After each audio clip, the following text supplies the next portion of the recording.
E aí depois começou a vir a modinha das neurociências, só que era uma neurociência que não era neurociência de verdade. Então, tanto de curso saindo assim, hipnose e neurociência. Aí ia lá, ensinava a teoria do cérebro trino.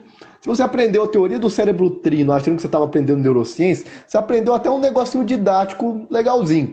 Mas neuro mesmo, aquilo ali não é, porque aquilo ali nem em termos evolutivos faz algum sentido. Então, assim, é muito problema que a gente tinha nesse sentido. E eu sempre falo, olha, eu não sou o cara chato que acha que tudo que você tem que fazer em termos de hipnose terapia tem que ter embasamento científico. É super legal a gente saber da parte mais filosófica, da parte mais empírica do processo todo. Mas se a gente tem a ciência para utilizar ao nosso lado e a gente desconhece ou a gente nega dela, aí a gente já começa a ver que tem um certo despreparo nesse sentido.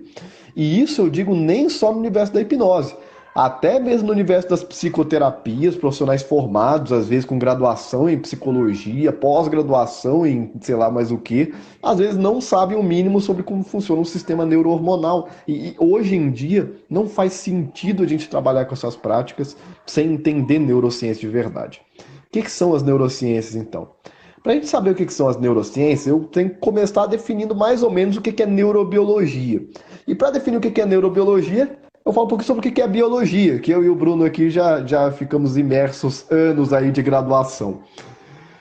A biologia, de uma forma muito resumida, se a gente pegar a etimologia da palavra, é o estudo da vida. Então, é basicamente como que tudo aquilo que é vivo, desde uma bactéria, desde um protozoário, até um ser humano super complexo aí com diversas divisões e sistemas, tudo isso é vivo, então é estudado pela biologia. Quando a gente fala sobre a neurobiologia, então nós estamos falando sobre o estudo específico do sistema nervoso. Ou seja, do sistema nervoso e tudo aquilo que está integrado ao sistema nervoso. A gente vai falar também sobre o sistema que às vezes vai estar relacionado. Então o sistema endócrino muitas vezes vai estar relacionado também, sistemas, enfim, e toda a cascata fisiológica que acontece pela ativação das neurociências, do sistema nervoso. Isso é neurobiologia. E neurociências, então, é a mesma coisa que neurobiologia? A neurociência já é um conceito que vai um pouquinho além.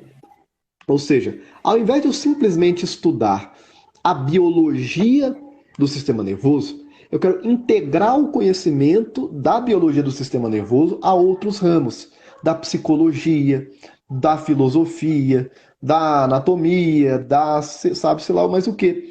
Tanto que no curso de neurociência, na pós-graduação em neurociência, principalmente na especialização, você vai encontrar pessoas ali que são dos mais diversos ramos possíveis. Se fosse apenas neurobiologia, a gente teria muito biólogo lá. Mas como é neurociência, a gente tem psicólogo, a gente tem pessoal que trabalha com arquitetura, pessoal que trabalha com musicoterapia, porque é basicamente a neurobiologia sendo integrada com outros conhecimentos, outros ramos de conhecimento. Ou seja, como que a gente pode pegar esse conhecimento e aplicar a, por exemplo, arquitetura? Como que a gente pode pegar isso aqui e aplicar ao processo a músicas, a cores, sabe-se lá mais o que, e principalmente aqui no meu caso, a psicologia, ao estudo da mente humana, de como que o comportamento humano funciona. Então, neurociências são basicamente isso, é a neurobiologia, o estudo do sistema nervoso, integrado a outros ramos do conhecimento que vão além da biologia única exclusivamente. Como que você vai conseguir alinhar as expectativas da pessoa que vai ser hipnotizada se nem você sabe exatamente o que significa hipnose, em termos mais científicos? Então a gente às vezes vai ficar ali preso a um processo de falar assim, ah não, hipnose é, sei lá, rebaixar o fator crítico para a sugestão entrar no subconsciente.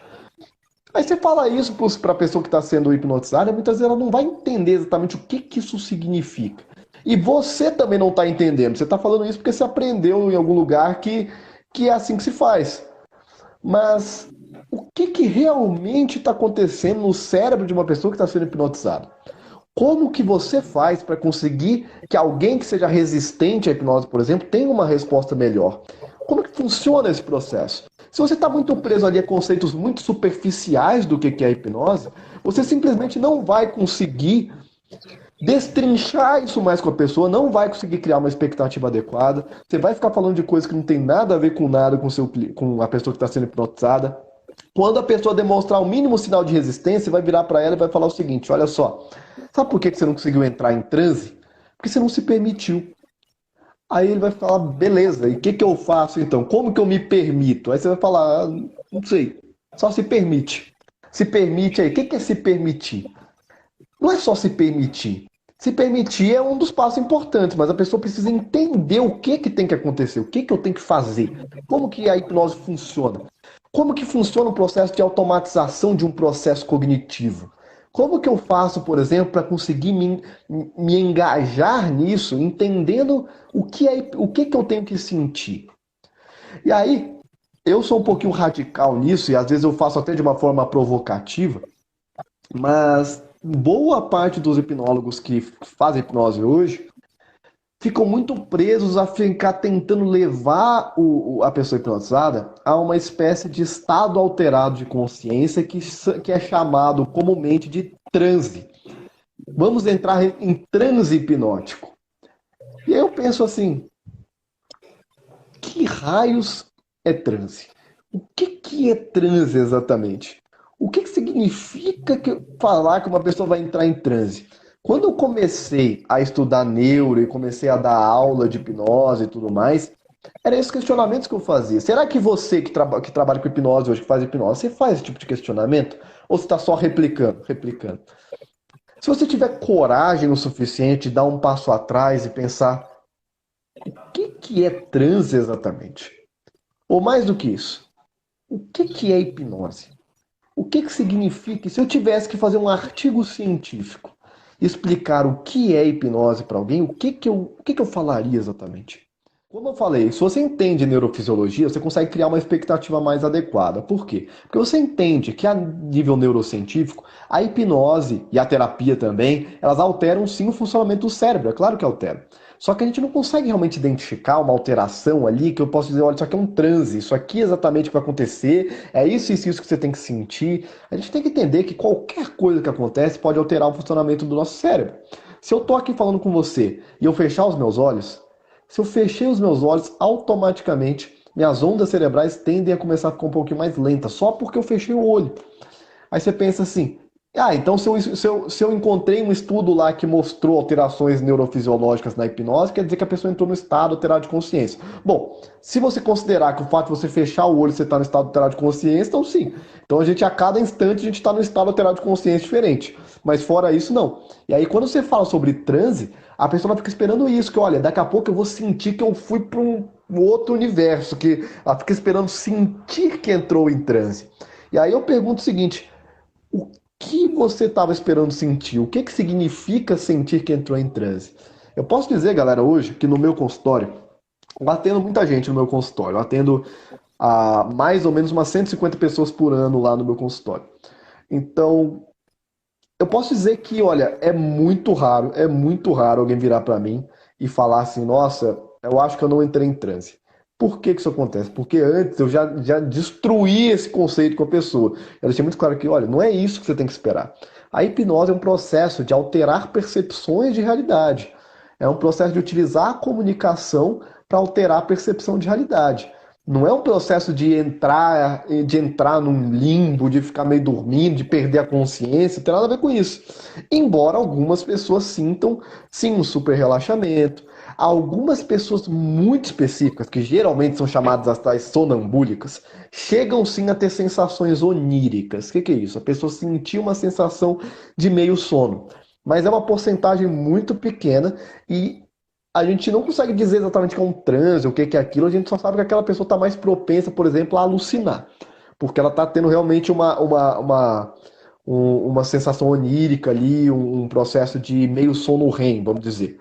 Mas isso não tem nada a ver com o processo de hipnose que você vai fazer uma terapia. Isso não define em nada o que é hipnose como um todo. É uma alteração específica que acontece com algumas pessoas que não deve ser levada em consideração na hora que você for definir hipnose para alguém.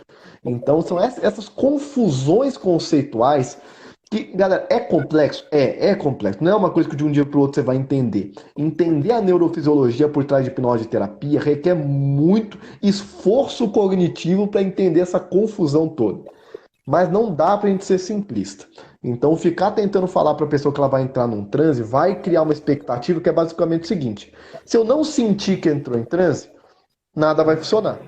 Então, quando a pessoa percebe que aquela sensação não veio, nada mais funciona, sendo que ela poderia ter experimentado os benefícios da hipnose, ela não vai experimentar pelo fato de que você ficou preso ali num conceito que não fazia sentido nenhum.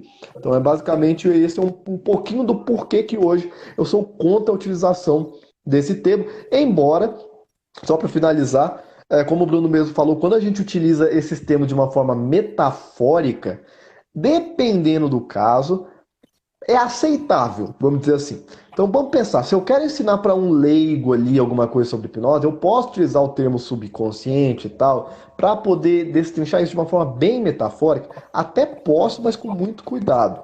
Porque hoje em dia o termo subconsciente já está tão enraizado numa noção mística e esotérica que até mesmo quando a gente tenta usar de forma metafórica parece meio problemático.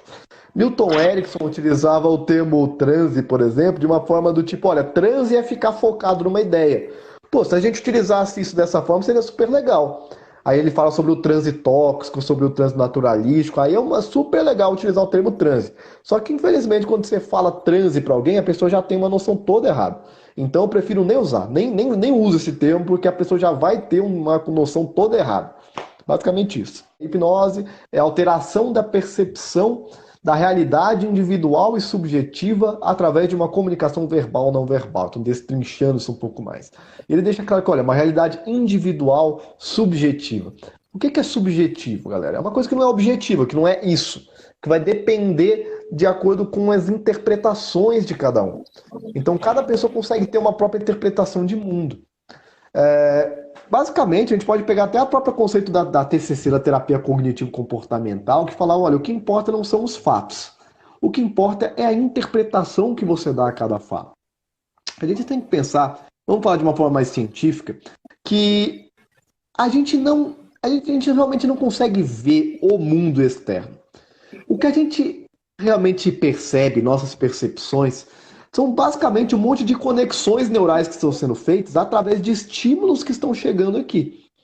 Então, quando, por exemplo, eu vejo, ó, eu tô nessa garrafinha aqui, ó. Eu tô olhando para essa garrafinha. Basicamente é porque tem uma luz saindo ali que está batendo nessa garrafinha, está refletindo na minha retina. Isso está sendo convertido num sinal elétrico, está chegando lá no meu córtex occipital, lá atrás do meu cérebro. Isso está sendo então convertido então numa informação para o meu cérebro entender. Mas você pensa, Lucas, mas beleza, a partir do momento que ele entendeu, entendeu, né?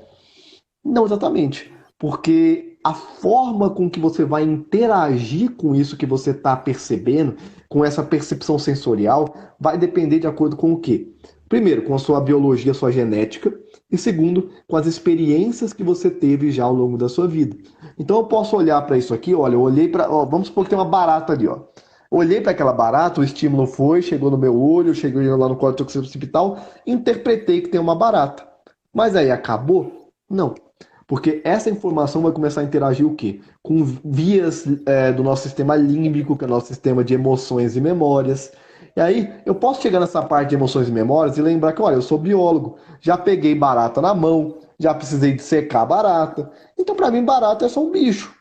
É um inseto, né? Que inclusive é um inseto incrivelmente bem adaptado, vamos dizer assim, que aguenta 90 vezes o peso do próprio corpo. Então, para mim é isso que eu enxergo. Agora, e se tiver uma pessoa que tem fobia de barata?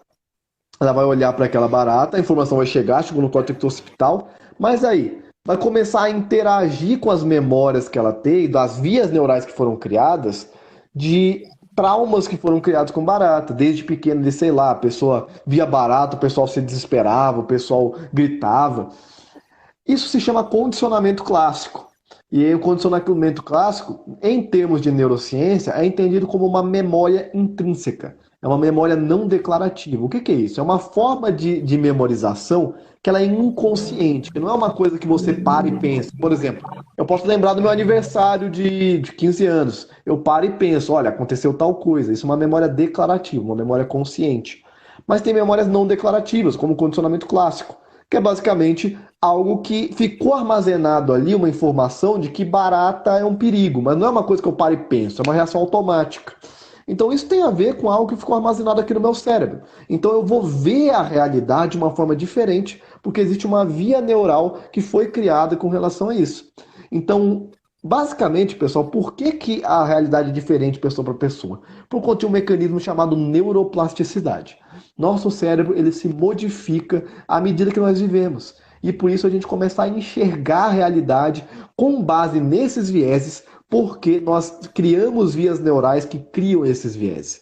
Então, de uma forma mais científica, é por isso que a realidade é plástica, porque o nosso sistema nervoso é plástico, né? Quem acompanha o Anthony Jacquin já ouviu essa frase clássica. A realidade é plástica. Por quê? Porque o sistema nervoso é plástico, basicamente isso. Já passou da hora do estudo da psicologia ser mais vinculado à área das biológicos do que da filosofia. O próprio Freud da psicanálise, olha só como é que ele mesmo sabia, como que não faz sentido hoje. O próprio Freud da psicanálise deixa bem claro uma vez que, olha, em algum momento, inevitavelmente, nós conseguiremos entender tudo isso que eu estou falando aqui em uma perspectiva muito mais bem embasada na questão mais orgânica do ser humano, ou seja, de realmente entender a fisiologia do ser humano. Ele sabia disso. Ele sabia que as teorias dele eram teorias provisórias. E muita gente que é psicanalista acha que não, acha que é uma verdade absoluta. Ele falava que não era. Então, a gente precisa integrar isso. Agora, ter alguma graduação te permite ter uma noção um pouquinho maior do que é o estudo científico, o que é, por exemplo, um artigo científico, como funciona uma metodologia científica, como que você lê um artigo, como que funciona isso tudo. E, inclusive, te engaja mais no estudo, te faz ser uma pessoa que gosta de estudar. Mas claro que você pode ser uma pessoa totalmente autodidata e aprende tudo em cursos livres, aprende através de leitura. A psicoterapia não é atividade privativa de psicólogos, e eu não acho que deva ser, na minha humilde opinião, não acho que deva ser, porque a gente lida com uma subjetividade muito intensa e algo que é muito intrínseco ao ser humano falar sobre psicoterapia como um todo, estudo da mente humana.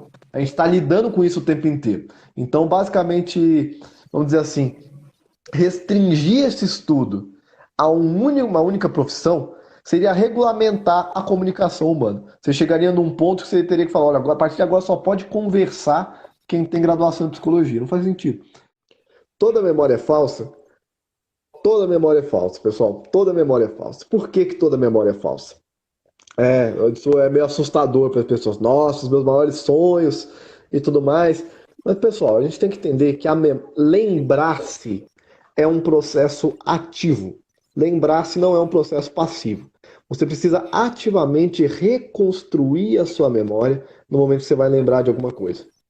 Uma memória no cérebro é basicamente um engrama. O que é um engrama? É uma rede de conexões neurais. Então, um monte de neurônios se conectando. E quando esses neurônios se conectam, essa rede de conexões neurais se mantém estável ali durante um tempo.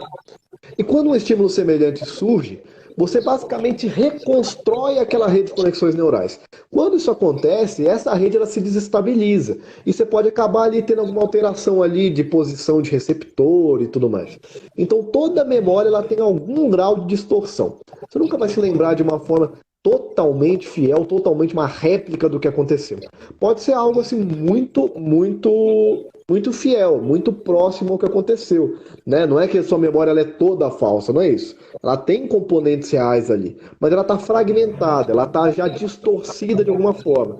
E algumas memórias são tão distorcidas que já chegam a ser bizarras, que já não tem mais nada a ver com o que realmente aconteceu. Olha, dá para alguém ser induzido a fazer um crime que não faria normalmente? É basicamente isso, né? A pessoa cometeu um crime que ela não faria normalmente porque foi induzida através de hipnose, não é isso? Então, se tem como isso acontecer, a gente até pode pensar nisso acontecendo através de um processo de hipnose disfarçado. O que é isso? É uma hipnose que não tem nada a ver com aquele processo que você vê na terapia ou no street lá. Que não tem nada a ver com aquela indução, porque aquilo ali é um processo de hipnose que requer a colaboração de alguém. O que seria Dá uma mais para hipnose? manipulação, né, Lucas? Exatamente, seria mais uma manipulação. A pessoa foi manipulada, ela poderia ser manipulada sem hipnose nenhuma. Talvez alguém utilizou alguma técnica ali de comunicação hipnótica para ajudar a manipular melhor aquela pessoa. Se a gente pensar que hipnose é qualquer alteração de percepção de realidade, você pode dizer que aquilo é uma hipnose. Só que é um processo que faz parte do nosso dia a dia. Padre faz hipnose, pastor faz hipnose, vendedor faz hipnose, um monte de gente faz hipnose sem nem saber o que está fazendo. Então não faz sentido você querer dizer que, olha, eu fui hipnotizado para tal coisa, sendo que não foi uma hipnose, né, feita para aquilo específico. Foi um processo que faz parte do nosso dia a dia, manipulação, comunicação. Então não é algo que é inerente especificamente à hipnose, é porque a pessoa foi manipulada. Basicamente isso. Uma coisa que deve ficar claro, assim, quando a pessoa fala tem hipnose para isso, hipnose para aquilo, a ferramenta hipnose especificamente, ela é só uma ferramenta para te ajudar a ter maior percepção de realidade. Então, se a ferramenta hipnose fosse utilizada só a hipnose em si, seria basicamente um monte de sugestão direta. Então seria basicamente eu fazer uma indução com você e virar para você, ó, a partir de agora você não tem mais timidez, beleza? E pronto, instalou, acabou. E quando a gente fala de terapia não é bem assim. Quando a gente fala de hipnoterapia, vai muito além, porque senão, se eu falar assim, olha, eu trabalho só com hipnose, eu vou tratar a depressão da mesma forma. Imagina eu chegando pro meu cliente falando, você tem depressão? Ah, tá. Não tem mais. Foi embora. Foi embora a depressão. Não é assim que funciona. Não... Às vezes a pessoa até vai começar a sentir ali que melhorou, mas essa é uma coisa temporária. Então, para a gente poder realmente gerar mudança, a gente tem que fazer reforço de caminho neural. Então, a gente tem hipnoterapia para perder a timidez em público, tem processo de terapia utilizando a hipnose, sim, para qualquer tipo de tratamento emocional. E a timidez é um caso muito comum. Mas quando a gente vai fazer isso, é a hipnose aliada a outros conceitos e processos terapêuticos. Então, eu trabalho com hipnoterapia para a timidez o tempo todo lá no meu consultório. A gente vai utilizar a hipnose em conjunto com o processo ali, por exemplo, de dessensibilização sistemática. O que é uma dessensibilização sistemática? É uma técnica da psicologia do comportamento muito eficiente para poder trabalhar em cima de medos específicos com gatilhos específicos. Então, no caso aqui seria o medo de falar em público, por exemplo. A gente utiliza isso em conjunto com a hipnose e a hipnose intensifica o resultado e faz com que os resultados sejam rápidos e efetivos. Perfeito? Qualquer processo emocional, comportamental, seja o que for, se a gente pensar que tudo isso se origina no nosso sistema nervoso, a gente tem que pensar o que gera mudança, ou seja, por que terapia funciona, por que traumas são criados, tudo se resume em neuroplasticidade. Porque o nosso sistema nervoso é plástico. Nosso sistema nervoso tem a capacidade de alterar, criar vias neurais, fortalecer conexões, desfazer conexões, enfraquecer conexões. É o fato dessas conexões estarem se fortalecendo ou não, sendo criadas, sendo desfeitas, neurônios aumentando de superfície, sinapses sendo feitas, enfim. É por conta de tudo isso que acontece no nosso cérebro que nós criamos nossos padrões, sejam eles positivos ou negativos. Então, o que a gente tem que fazer? A gente tem que enfraquecer vias neurais que causam algum tipo de disfuncionalidade ou sofrimento. E temos que fortalecer vias neurais que nos fortaleçam. Então vamos pegar um exemplo aqui, claro. Agora vamos falar especificamente sobre ansiedade e depressão. Se eu sou uma pessoa que eu tenho crises de ansiedade constantes, e vamos supor que as minhas crises de ansiedade têm um gatilho específico. Sei lá, sempre que a noite chega, sempre que eu me deito na cama, eu tenho uma crise de ansiedade. Existe uma via neural sendo fortalecida toda vez que você deita na cama e tem uma crise de ansiedade. Cada vez essa via neural que te faz associar a noite, a cama, sei lá, a algum tipo de perigo. E aí você começa a pensar naquele perigo, gera toda uma ansiedade. Inclusive a minha aula, eu vou dar uma aula gratuita só sobre ansiedade aí, quem quiser acompanhar. Já se inscreve lá no link da bio do meu Instagram. E aí que eu vou aprofundar um pouco mais nisso. Né? Vou aprofundar um pouco mais sobre a neurociência da ansiedade especificamente.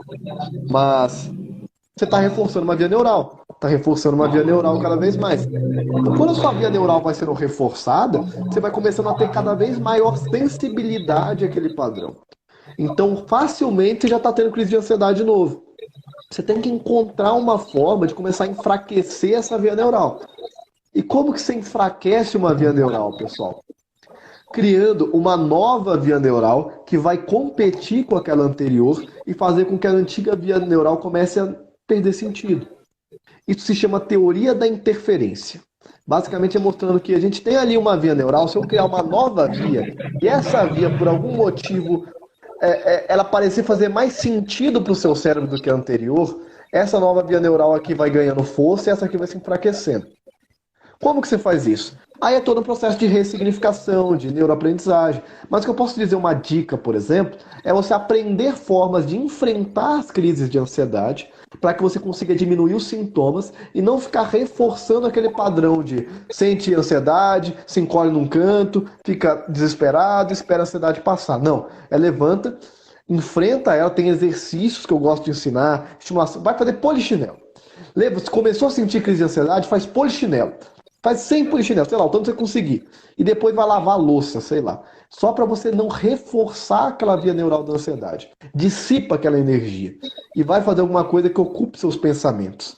E aí você já está aí dando uma dica assim bem superficial, né? Claro que a gente pode ter algumas técnicas mais avançadas, mas como que você começa a dissipar esse tipo de coisa?